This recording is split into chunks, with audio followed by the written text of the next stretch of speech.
नमस्कार, मैं प्रिया राज। आप देख रहे हैं आर्यवर्त टाइम्स।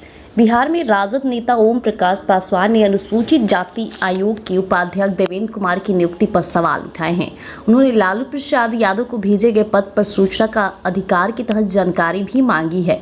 बिहार में राष्ट्रीय जनता दल के नेता ओम प्रकाश पासवान ने बिहार राज्य अनुसूचित जनजाति आयोग के उपाध्यक्ष पर सवाल के साथ साथ उनकी कार्यशैली पर भी गंभीर सवाल खड़े किए।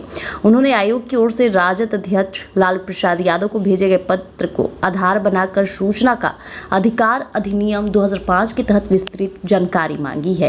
जी हां, राजद अनुसूचित जाति प्रकोष्ठ के प्रदेश उपाध्यक्ष सह कार्यालय प्रभारी ओम प्रकाश पासवान ने आयोग के उपाध्यक्ष देवेंद्र कुमार की ओर से 13 जून को लालू प्रसाद यादव को भेजे गए पत्र के नोटिस पर सूचना अधिकार के तहत कई सवाल उठाए। उन्होंने पूछा कि क्या कोई आयोग पदाधिकारी किसी राजनीतिक व्यक्ति को सीधे पत्र जारी कर सकता है? क्या यह आयोग की संवैधानिक मर्यादाओं के भीतर आता है?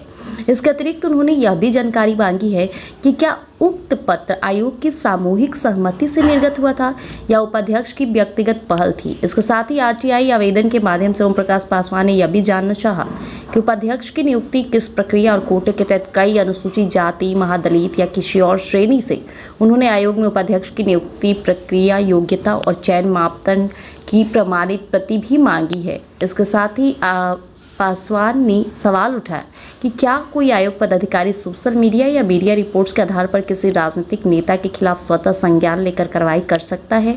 ओम प्रकाश पासवान ने 10 रुपए का पोस्टल ऑर्डर संलग्न करते हुए आयोग से कार्यालयीय फाइल, नोटिंग, नियमावली, उक्त पद की प्रति और आयोग की बैठक के विवरण की प्रमाणित प्रतियां जल्द से जल्द उपलब्ध कराने की मांग की है।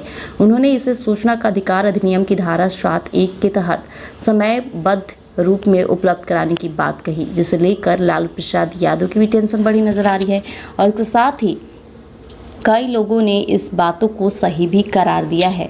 अब सवाल उठता है कि जो लालू प्रसाद यादव हमेशा से सुर्खियां बटोरते हैं सकारात्मक चीजों के लिए, लेकिन वैसे में लालू प्रसाद यादव की पार्टी से लगातार इस तरह की बात उठना इस बार राजनीति में हलचल तेज कर देती है। साथ ही साथ राजनीति में हर एक कदम का जवाब एक चाल से दिया जाता है और यही देखने को मिला कि जब लालू प्रसाद यादव को भेजे गए नोटिस के जवाब में राष्ट्रीय जनता दल ने पलटवार करते हुए एक आरटीआई दायर की, तो आरटीआई के जरिए राजद ने अनुसूचित जाति आयोग के उपाध्यक्ष की नियुक्ति पर गंभीर सवाल खड़े किए। जी हां, आपको बता दें, राजद प्रवर्तक ने इस मीडिया से बातचीत करते हुए उन्होंने न सिर्फ इतनी ही बातें की, उन्होंने ये भी कहा कि जब संस्थाएं राजनीति के इशारों पर काम करने लगती है तो लोकतंत्र पर खतरा मंडराने लगता है। अनुसूचित जाति आयोग जैसी संवैधानिक संस्थाओं को निष्पक्ष रहना चाहिए, न कि किसी खास पार्टी के एजेंडे को आगे बढ़ाना चाहिए। आरटीआई के माध्यम से राजद ने तो ये भी जानना चाहा कि आयोग के वर्तमान उपाध्यक्ष की नियुक्ति किन मापदंडों के आधार पर की गई, क्या इस प्रक्रिया में संविधान सम्मत प्रावधानों और नियमों का पालन किया गया। इसके साथ ही राजद की इस रणनीति को विरोधियों के हमले का जवाब देने और राजनीतिक संतुलन साधने की कोशिश भी करार दी जा रही है। तो ऐसी अपडेट के लिए हमारे साथ जुड़े रहिएगा आर्यवर्त टाइम्स पर। धन्यवाद।